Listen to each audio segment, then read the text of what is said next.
Welcome everyone to the Service Lounge. I am your host, Brandon Nixon, and with me today, I have my co-host back with me on the episode today. I haven't had you on here in a little bit, but Christian Eagon, welcome to the Service Lounge. Excited to have you here, man. Yeah, I'm looking forward to today's episode. It's a nice, hot, sunny day today. So let's get into it. Yeah, for sure. I know it's been, we talked about it on the last episode, almost a year that we've jumped into the podcast. You and I first started this. I didn't think that we'd be at the following that we have so far right now and getting the feedback, which is great. Yeah. And so I'm excited to see the more topics that we're going to talk about this upcoming year, because I think there's a lot more that we can discuss and a lot of new topics. You know, just talking about the industry of where it's at today. Everybody's freaking out about tariffs because we don't know what's going to happen with tariffs and all that. So it's been interesting to see what's happened in the last year between CDK outages, tariffs, and change of administration, and we've been pushing the podcast through the whole time. Yeah, it's good though, because like you said, it allows for different talking points, keeping up with what's going on in the industry and not just, going over kind of the status quo stuff, but really getting into the details and specific topics. So let's talk about what our topic today is going to be about. And I'm sure many of you guys who are tuning in today have seen what we've been posting, but today's episode is all around AI and how we can utilize AI in automotive, and how automotive has been, really positively affecting this industry and how it's been negatively affecting the industry. And give some information that we've seen in and out of dealerships, and then also dive into the future of AI, which I think is crucial because it's not going away, right? We're seeing it in everything that we're doing. So how can the listeners take advantage of that to really elevate their customer experience and take their service department to that next level, for sure? Yeah. You see AI in everything day to day, right? Of whether you're going to a restaurant or a store, to online, to using it as your search engine, helping you figure out things or learn new things. So it's definitely not going anywhere, and it's becoming more and more powerful and showing up in more places. Absolutely. So I always like to preface, I've never, and I know you and I are kind of on the same page, I've never been a huge fan of AI. Yeah. I think a lot of people use it too much in certain areas to where they're not utilizing their own capabilities. And I've seen the negative sides of AI, but I will tell you, and I know both of our opinions have kind of shifted on this once we started to dive into the data, right? Yeah. And actually seeing the results of how it's not about replacing humans, but enhancing humans, right? I jump on and for any of you guys who are listening, it's a great one to jump on. But every Wednesday on Clubhouse, there's the human side of AI that, Wendy and a lot of the founders jump on each week and talk about how you can really dial in your AI tools to really help your dealer. I highly encourage anybody listening on to go listen to that, because I think it's hugely beneficial to listen there. But so I've got a running joke here that I say constantly, and I'm sure many of you guys have heard it, but man, AI companies are popping up like weeds in a garden. We look left, we look right, and there's, this AI company, there's this AI company, and everybody's trying to sell you why they're going to take your dealership to the next level. And so it's important that you guys really vet who you're deciding to work with and make sure that you spend the time to get that AI to where it needs to be, or else it's an absolute waste of time, waste of money for you. Yeah. Well, and because there's so many AI tools, they do so many different things, right? So you could be wanting your AI tool to do X, Y, and Z, right? For your dealership or for, what you're looking for. And something might do that exactly. Others might do something completely different. Yep. I think it's good for competition though, right? The more AI tools and companies that come out, they're competing against each other, who's can be cheaper, smarter, faster, all those sort of things come into play. So, but definitely do your due diligence on making sure you're picking, the right, and do comparisons too. Don't just go with one without looking at some others. Well, and I think it's important too that we don't just loosely throw out the word or the term AI, right? Yeah. When you hear AI, all of us instantly think of artificial intelligence. Well, I'll tell you still today, I have yet to come across a true artificial intelligence. There's not artificial intelligence out there, at least today. Now, will there be in the future? There absolutely, I believe there will be, but not today. Yeah. All the AI tools that you're seeing in the industry are automated intelligence, right? They're automated code platforms that are, maybe learning based off of what it's been coded to learn and improve in those areas. So let's transition based off of the AI programs that we've seen and some stuff that we've implemented, for many of you guys who don't know, Update Promise does have an AI tool called Harmony, which we are expanding even further than what we're doing today. But Christian, what have you seen that's been a huge benefit of AI in the service drive? What's one area that you've seen dealers really take advantage? I think one of the main things that comes to mind is, similar to our tool, is just the availability for AI to pick up a phone call, right? When either it's busy and someone's not available, it's after hours and someone's calling in at, 9, 10 p.m. just because they thought about it, and allowing that AI to execute on what you want it to, booking the appointment, getting, information from the customer without them, having to either call back the next day or go online or whatever it is. I think that's really one of the biggest areas and where it's most used currently, along with, a bunch of other areas. But I would say the benefits of it, like you said, not replacing BDC reps or, people answering the phone, but enhancing it, making the hours longer. It's there 24/7, right? And it's giving you 24/7, 365, right? It doesn't have certain hours. That's one of the biggest areas that we've seen in overall just the benefits from that. Yeah, and I mean, like you said, it's not a typical employee who's working 8 to 5, right? Yeah. So especially we'll talk about that scenario. Customer calls in, goes to book an appointment. And, there's times where you guys have at a dealership, 20 people call into the dealer at the same exact time. And I don't care who you are, probably most likely don't have the staff to handle all of those phone calls. So you're going to lose some of those customers that are going to either be pushed to a voicemail. But if you have AI either as your backup or even there to just answer that initial call, you're never missing a phone call.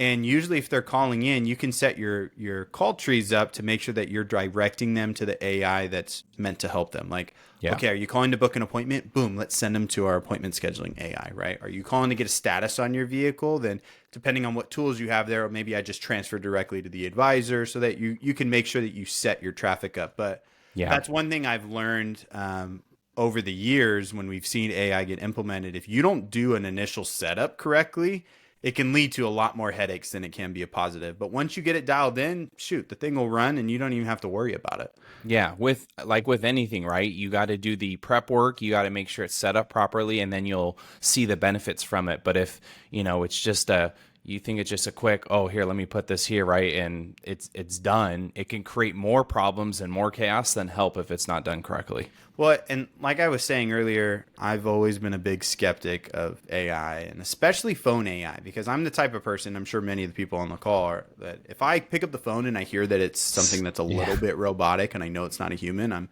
smacking zero and saying, operator, transfer me, right? Yeah. That's just who I am, right? And I'm sure there's a lot of people out there. So I assumed when we started rolling out Harmony on the phone AI side of it that, like, shoot, we're going to get a lot of customers who just don't want to deal with it. But the data's proved us wrong. I mean, upwards of 35 to 50% of appointments being booked are going through Harmony and being scheduled with that AI without a human even interacting is humongous. And the average AI is booking more than double than typical BDC agent will, right? And again, like you said, it's not to replace the BDC agents, but to divert their efforts on what matters, right? Those outbound campaigns are so crucial for a BDC agent, and 9 times out of 10, their pay plan's based around that, right? So allow the AI to handle those inbound, very quick appointments, and then get your BDC focusing on the stuff that you really need to get addressed, like recalls and outbound calls. Yeah. You bring up a good point, right? The BDC rep can focus on the more detailed items, the items that are more beneficial really for them and for the dealer, following up on how customers' visits were, right? We are heavy on that of, hey, touch base with your customer, see how their visit was. That allows the BDC to focus in those areas rather than just worrying about picking up the phone all day long and that taking up most of their time. So the one thing I will say, and it's the dark side of implementing these sorts of tools, it's the fear, right? Anytime anybody hears an AI company, you get the eye roll, like, oh, another company coming to replace humans, right? But I really think it's the opposite, but you have to get your team on board. If you're a GM or a service manager right now going, hey, yeah, maybe I do look into a phone AI platform to help and, alleviate my phone calls, make sure I'm not missing calls, taking after hours. Great. But you have to if you have a BDC team or a receptionist who's handling those phone calls, they have to be involved in the process. Yeah. Because if they're not involved in that process, I guarantee they will drive that tool into the ground, because what is it? It's a threat to them. And if you have them involved in that decision-making process and involved in the implementation of it, they'll make it successful. Yeah. So it's bought in. It's exactly important for the buy-in, and with anything, right? Because like you said, if they just feel like it's being shoved in or something, it's not going to feel good to them, right? But if they understand the value it's bringing, how it's going to make their lives easier, and how it's going to help here, and they can do this, then they understand the whole scope of it. And like you said, they're not scared of it, or like, oh, what's this AI going to do? Is it going to take my job eventually, or am I good? Well, so let's talk about the things you got to look out for when you implement this before we hop off of the phone AI platform, because that's just a small portion of where we're seeing this being implemented. But one thing you have to be cautioned and really pay attention to is make sure that when AI is booking those appointments, it's getting all the information that your team needs to properly write up that customer when they show up, right? It makes no benefit if you book all of these appointments and it's capturing minimal information, duplicating customer records, and then your team goes to do the write-up and now they're like, yeah, well, everything's messed up ever since you implemented this AI tool, right? Like, great, you got a lot of customers wanting to show up, but now you've delayed the rest of the process when they actually show up, which is ultimately going to lead to a negative experience. Yeah. Well, and the pushing opcodes over, right? So it actually has specific data and not just general comment. Miscellaneous or a general comment line. Those type of things save more time later on, and then the advisors have a better experience too, rather than them start complaining because now I have to keep editing, all my appointments that I'm writing up. All right, so I think we've dove in enough on the phone AI. Now let's talk about one area that I don't see a lot of companies doing, and I say that because Update Promise is one of the only companies that has been doing this for a very long time, but where AI is becoming more prevalent is the during visit communication to the customer, right? And I know that can be real scary for advisors and management of like, okay, am I going to trust an AI to properly give updates to my customers? But I'll tell you, so just to give insight of how Update Promise is implemented, our harmony in between is providing periodic status updates to customers to alleviate, as you and I talked about last year, one of the top 5 customer complaints is, what's going on with my car? I haven't heard from you, right? Oftentimes, it's not that the customer needs to know exactly what's going on with the car. They just want to be touched base with, right? They need to know that you're reaching out to them. And so we've seen by implementing AI to fill the gap when advisors drop the ball in communication, you're dramatically reducing inbound status calls and also at the same time increasing customer satisfaction, because they're like, yeah, you touched base with me. And whether it's via text message or email, not necessarily a phone call, just a quick touch base with them. Yeah, it helps with kept informed. A lot of the OE surveys are asking about, were you kept informed while your vehicle was in? And then it's also, it's keeping them from calling in, and it's just making their experience better overall. And it's, like we say, right, the status message doesn't have to say exactly what's going on, or where your car is, who's working on it. Is it still with the tech? Did it just get washed? It's just a quick touch point to bring the customer back down and make them feel good and know that, hey, it should be done here shortly or whatever. Well, like you said, fill in that gap. Now I know that my advisor hasn't forgotten about me, right? Especially when you're a busy dealership, right? Because there's a lot of anxiety from those customers when they show up and they see that, like, wow, when I dropped off, there was a line out the door.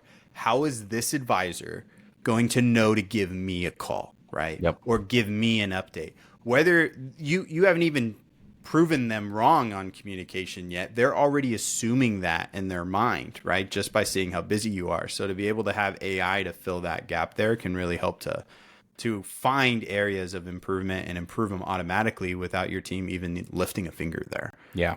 Which ties to the next area, which is customer sentiment, right? How do you know that a customer is happy or not happy before they leave your dealership? Without Yep. surveying them, how can you find that out? And I think that's a huge area that AI can jump in and help. Yeah. It allows you to be proactive and maybe catch something or stop something before it comes into a much bigger issue, rather than you trying to follow up after customer maybe left or they got their vehicle and now they're so pissed off they don't even really want to talk to you or care. You Yep. can be proactive, get alerted with how our system does it, right, is getting alerted and pick up the phone or go talk to the customer or fix the problem before it becomes too late. Yeah, I mean, I've always said the moment, like you said, before it becomes too late, the moment they go home, the capability of you as a dealership to be able to get that customer to be positive, you have a much smaller chance of that, right? Yeah. But if you, while that vehicle is being serviced, can get an alert through the AI and the platform saying, hey, I'm noticing that this job is going sideways, Yep. you may want to jump in with your service advisors and help them out, right?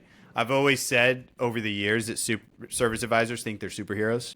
So they'll have an upset customer and they're going to go, oh, I'll get that handled before it's too late. Like I don't Yeah. need to get other people involved. Well, the next thing you know, they're so busy that repair order's over and the customer's coming to pick it up and they're still upset and they never really addressed it.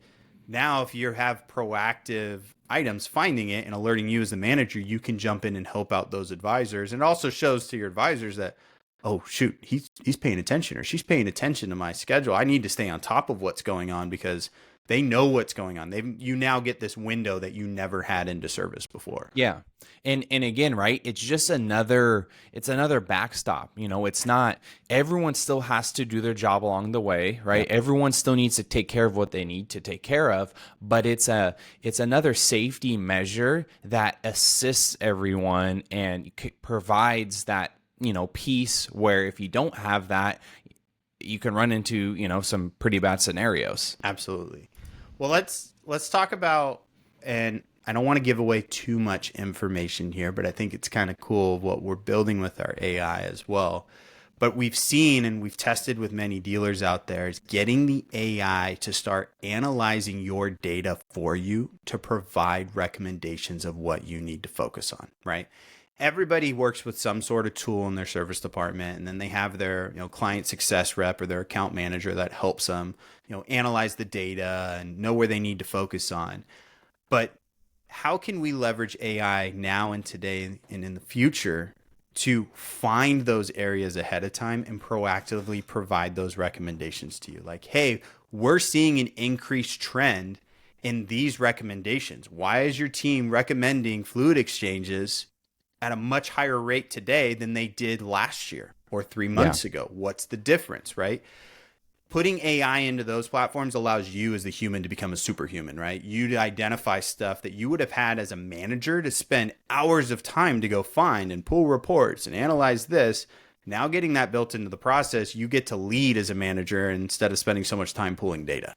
Yeah, that's one of the most powerful things using AI is how quickly it can analyze and interpret data and then spit out what you want to see, and it's not having to go through and pull, 10 reports for the last month to kind of and put that all into Excel sheet and then calculate everything.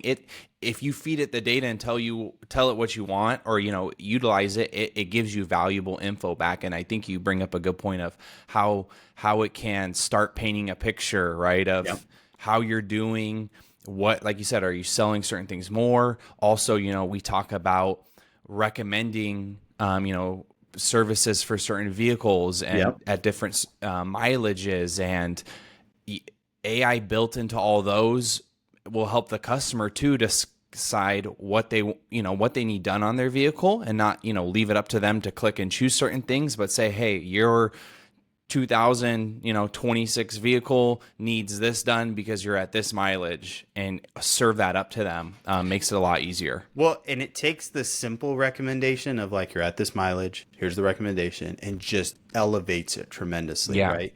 And then we start talking about more and more of these OEMs are opening up their API capability with the telematics data that's from the vehicle, right? So we can analyze driving records, and their patterns and hard stops, things like that.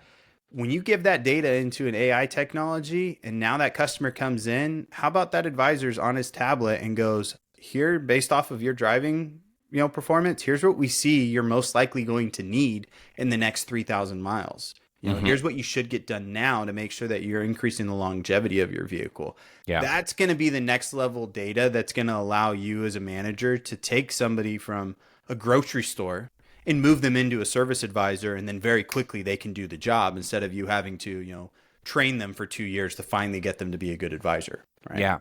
And even, I mean, you brought up telematics, right? And all that sort of stuff. And I mean, I see it where, right, currently, if you're using, our tool or some other tools with OE integrations, you can see telematics, but a lot of times it requires someone to reach out to that customer maybe, or call them or follow up. But if the telematics can, you have a check engine light on and a TP, your tire pressure light on, send them a text to book an appointment or something. It's way ahead, and it's doing all that without anyone being involved, knowing that they obviously need something done on their vehicle. Absolutely. Well, it's crazy to think that we're getting to that point. Yeah. I mean, when people start talking about AI, we think of like old movies and artificial intelligence, and we're not there yet, right? So it's not something. It's worth embracing, and it's hard coming out of my mouth saying that because I've always been such a rejecter of AI. I've always been like, no, it's nowhere near as advanced, but you start to, as you dive in, your eyes start to open into the capabilities and how much quicker you can move, right? My caution to everybody would be, don't rely solely on the AI. It's going to make mistakes. This sort of technology is brand new, right?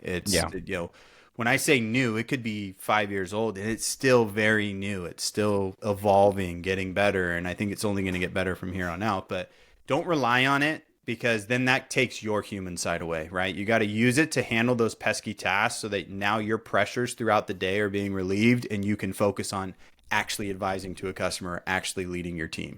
Yeah. I think, right, use it, but don't abuse it is what I would say. And you got to be careful too. And you said it, right? You got to be careful. It's still learning. We see it, right? It can spit out false things. If you search something with ChatGPT or whatever you use, it's not 100% accurate all the time. So you just got to be careful, but utilize it to assist and help. And it is a good tool to use as long as it's not being abused.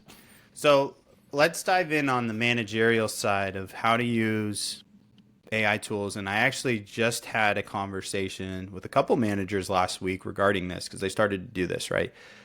From a service manager's perspective, every day you usually have a line out your door of people going, hey, I've got this issue. Your service advisor bringing you a paper for a warranty or this, or upset customer. And it could be stuff that they need you to resolve, right?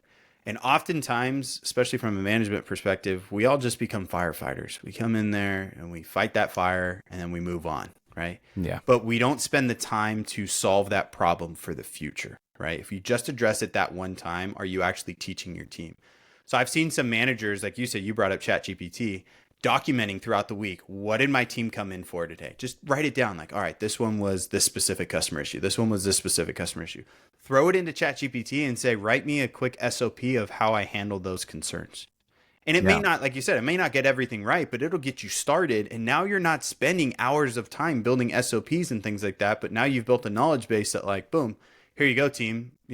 Come with the solution. Check this before you come into my office, which will help save you as a manager a bunch of time. Yeah, it can help with documentation. It can help with processes, refining things.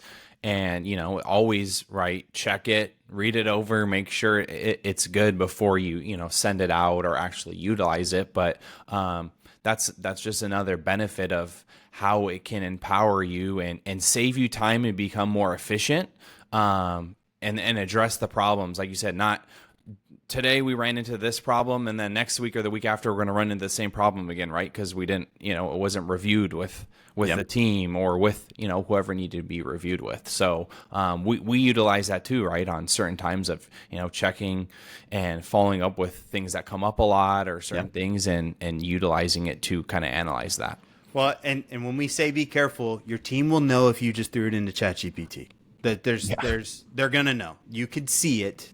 So take the information you get and then adjust it, make it your own, right? Allow it to get you started, and that'll help to give you time back. So I wanted to share out, we're talking all about the customer. So I wanted to share a customer comment that I actually got here. So I've got two of them. First customer comment was a customer complaining about the AI platform. And then the second one is someone saying the complete opposite. So Jane said on the first one that I called in to schedule an appointment and I got a hold of it sounded like a robotic phone system. I asked for an operator, it transferred me, and then I sat on the phone for 4 minutes before somebody answered the phone. You guys need to fix this process. I'd much rather speak with a human than an AI platform. So that's a negative customer comment regarding it. But the reason I picked that is because you can dive into the details of what she said, right? AI tried to handle it. Okay, not every customer is going to want it. And then it transferred. And the problem is she waited 4 minutes and nobody answered the phone from there. Yeah. Right. So you're going to have those little areas that are going to happen. But when you look at the statistics, and we've seen it time and time again, you're going to have 10 times more customers being addressed properly than you're going to have that one negative customer there. Yeah. And I mean, the problem there isn't really with the AI, right? The problem is with, okay, the AI, like you said, couldn't do it, got transferred, and then it just kept ringing, or no one else was there to pick up the phone. And that's really what caused the customer's frustration. If someone would have answered the phone, within 20, 30 seconds, probably wouldn't have been an issue at all. Yeah. All right. So this next comment, and this is going to be the last comment we leave you guys, is a positive comment on the AI regarding the phone platform. So this customer reads off, I was driving on my way home from work and I forgot that I needed to schedule my service appointment. I wanted to go schedule on my phone, but of course I was driving, so I called into the dealer. Typically when I call into dealers, it takes a long time for somebody to answer the phone. I got a hold of an AI platform which was able to schedule my appointment within less than a minute and a half. It was a great experience, really excited, and glad that you guys put this in process. That's a prime example, right? I can't tell you how many times I forgot to schedule something while I'm driving, and I'm like, okay, I can try and almost kill someone on my phone while I go to schedule, or I just call in. Yeah. But customers' impressions today is when they call a dealer, nobody's going to answer, and I get transferred 10,000 times. And this customer just said it booked them in less than a minute and a half and handled it. That's huge. You probably made that customer go, yep, I'm going to that dealer. That was way easier. Yeah. Well, it's seamless for the customer, and then the team at the dealership, whether it's BDCs or whoever, was handling whatever else they were doing right, and while the customer's satisfied, their appointment's booked, and they're good to go. Yeah. And no one at the dealership had to do anything. Absolutely. All right. Well, Christian, great insights. I appreciate you always jumping on here. You get a lot of info being physically in the dealers, especially with your team. So I appreciate it. And anybody who's listening on, if you have any insights or comments regarding AI, successes, failures, we want to hear from you. So give us that feedback, or even if you want to learn a little bit more about AI programs and what's good, what's not good, we're always open to sharing that information with all of you guys. So appreciate the support, and we look forward to our next episode on the Service Lounge. Thanks, everyone. Bye, everyone.